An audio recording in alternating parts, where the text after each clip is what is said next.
kulan wacan daawada meel walbo aad joogto waxaad kusoo dhawaataa janaalka Lewaya Films aad ugu barateen warbixinada ugu dambeeyay ee la xiriira arrimaha Bollywoodka. Haddaba warbixintana maanta waxaan ku jeexi doonaa atirishada lagu magacaabo Dia Mirza, waana atirisha si degan ugu dhex muuqata aflaamta Hindiya. Filmada guulaha gaar waxaa ka mid ah Lag Raho Munabai. Digtaan ayaa filmada waxay kusoo biirtay sanada 2003. Haddaba warbixintana waxaan ku jeexaynaa Dia Mirza guuldaradeeda nijabka ay ka qaaday iyo adkeysigeeda. Haddaba maxay ka tiri arrimahaas oo dhan? Sidoo kale waxaan filaa inay jireen dad aad u badan oo aad ugu gudagalaya. Waxaan ogahay inaan si rasmi ah aan u gudagalay markaan fiiriyay isla calaamadaas. Haddaba waxaan filaa inaan xilli aan sidaa ahaa maxaa yeelay cadaadiska ah inaan soo bandhigo gudbiyo cadaadiska guulaha iyo fikradaha dadka ee waxa ay guush u yaqaanaan. Dia Mirza ayaa muddo ay filmada ka maqneed oo aysan wax film ah jilin, xitaa way guursatay Dia Mirza. Haddaba waxay ka hadashay sida ay ku heshay filimka weyn ee Lag Raho Munabai.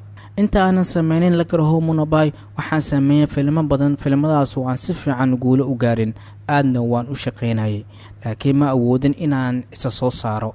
Waxaan isweydiiyay maxaa sameysay, maqalad baa cadaadis ayaa igu siyaaday, dadkana waxyaabo yaab leh ayay iga sheegeen.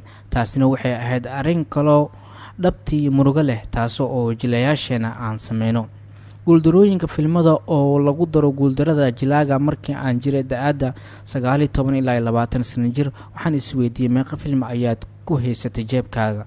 haddii xitaa aadan u magacaabin 4 ilaa 5 film waxay kaaga dhigneed inaad samaysay.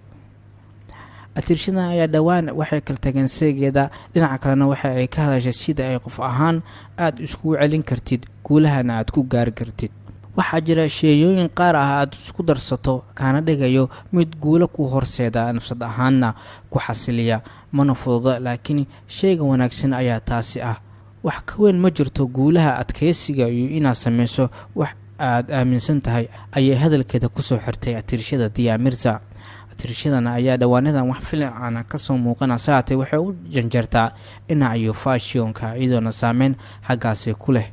atirshadan ayaa waxaa lagu waramayaa in dhawaan ay rajeynayso inay dib ugu soo laabato filmada, iyagoona raadinaysa mashruuc ee dib ugu soo kici karto amaba awood lixaad leh mar kale ay ku heli karto. haddaba haddaad ka hesho warbixintan la wadaag asxaabtaada.